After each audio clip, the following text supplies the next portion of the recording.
గురువారం నాడు అసలు దక్షిణామూర్తి స్తోత్రం అన్న మాట అనడమే చాలా గొప్ప. మిగిలిన స్తోత్రాలన్నీ ఒకెత్తు తక్కెట్లో, ఒక్క దక్షిణామూర్తి స్తోత్రం ఒక్కటే ఒకెత్తు. ఈ శ్లోకాల్ని, ఈ స్తోత్రాన్ని, దక్షిణామూర్తి స్తోత్రాన్ని ప్రతిరోజు ఎవరైతే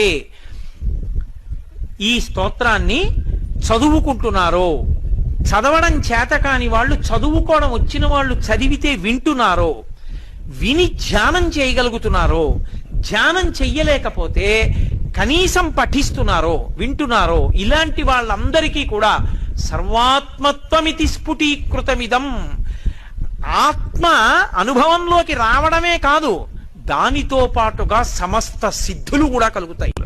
అందుకే అవి ధ్యాన మంటపంలో కూర్చుని ఒక్కసారి ఆ స్తోత్రం చదివి వెళ్ళిపోతే చాలు.